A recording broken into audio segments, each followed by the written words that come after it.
For the first time in 3 weeks, a Winnebago County resident dies from COVID-19.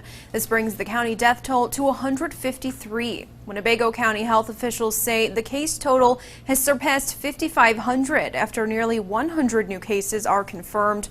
The county's positivity rate now stands at just under 8%. Yesterday, Governor J.B. Pritzker warned Northern Illinois residents if the positivity rate does not drop, it could mean the return of restrictions on gatherings and businesses. The days of uncomfortable nose swab COVID tests could soon be behind us. The University of Illinois and U of I College of Medicine in Rockford partnered up to offer the Shield Illinois test. Doctors say the saliva-based screening is easier, quicker, and cheaper than traditional swabs. Businesses and organizations can order the tests. Asymptomatic employees drool into a tube and results are available within 12 hours. It is not a painful test or an uncomfortable test, which the nasopharyngeal can be uncomfortable because you're having that go through the nostril and to the back of the pharynx. And then finally, it's much less expensive. It is only going to be at most $30 per sample.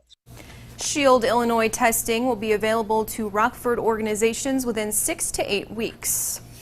Ogle County residents in need of a COVID test can get one this week at the Ogle County Health Department. A drive-through and walk-up clinic is being held there through Saturday. Testing runs from 9 a.m. to 5 p.m. at the Health Department offices on Lincoln Highway. The clinic is free and available to everyone.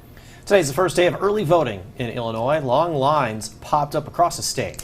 The one at Rockford's Board of Elections wrapped around the block. Dylan Saraki caught up with a few people in line. They tell him the 2-hour wait is worth it. I do it every time. It's never been like this before. I've been in here for 2.5 hours. That's how long it took. For much of the day, long lines could be seen outside the Rockford Board of Elections office as hundreds of voters came out to cast their ballots on the first day of early voting. For some, coming out on the first day is a tradition. We've made it a habit to vote early to make sure that we get our vote in, you know, in case something happens day of the election. So we've been voting early for years. Something I do every year. My mom, when I was young, immediately, as soon as I could register to vote, she brought me out here. It's a tradition to vote, get your voice out, get your opinion out. Others say they don't always vote early, but made it a priority this year because of concerns over COVID-19. I didn't want to wait between the pandemic and how crazy it's probably going to be on Election Day. And with everything going on in the country, there's a lot we can't control. This is something I could do today, and it helps me. It makes me feel better about things going on. EDITH WEBSTER says election officials are doing a good job of cleaning polling booths in between voters. She tells me the large crowd and long wait didn't bother her. People have died, people have fought, people have done lots of things so that I can come out here and stand in line for 2 hours. So what's 2 hours out of my life for all of that? That was Dylan Saraki reporting. Starting Monday, October 19th, Emmanuel Episcopal Church on North Church will open as another early voting polling place in Rockford. You can find out everything you need to know about early voting, including polling place hours, by visiting this story at our website, mystateline.com.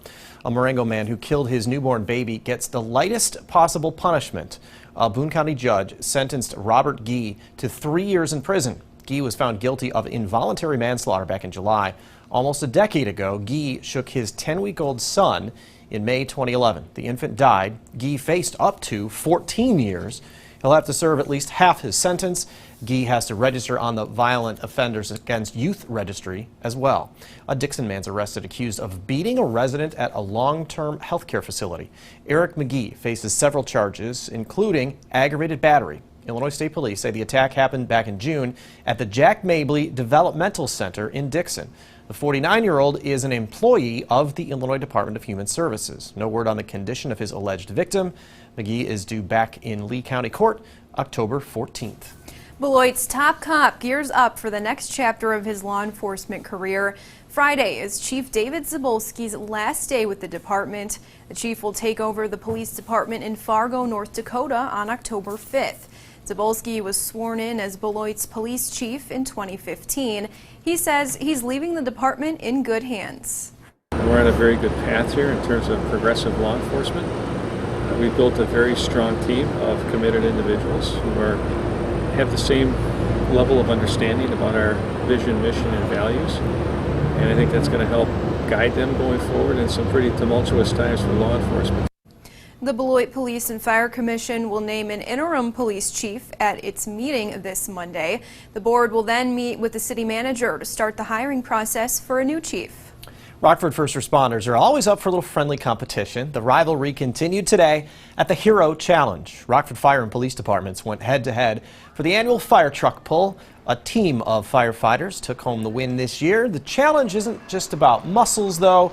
It's meant to spread awareness about local children battling cancer. That's where K-Cancer Baseball comes into play. Organizers say the scene takes kids' minds off their battles. If you saw the smile on the faces of those kids as they climbed in those fire trucks, when I would walk up to them and say, do you want the fire department or the police department to pull your team? And you see their face light up, and when we take them over and introduce them to one, just see the look in their eyes. It's different, but it's still pretty powerful. Money raised from the fire truck pull will directly support local kids in need. A local care center hopes to give veterans an unforgettable experience by firing up the grill. Symphony Northwoods in Belvedere held a drive-through lunch. Brats and hot dogs were served. All donations at the event went towards Vets Roll. The organization sends former members of the military to visit war memorials in Washington, D.C. We told you about a similar event also held in Belvedere in July. Organizers call this a great way to give back to those who've served during the COVID outbreak. We've all had to be creative and think outside the box a little bit on how we can support the different groups in the community and really just show the veterans that we're thinking of them and we support them, even though things might look a little bit different this year. Vets Roll has sent about 2,000 veterans to the nation's capital since it started in 2010.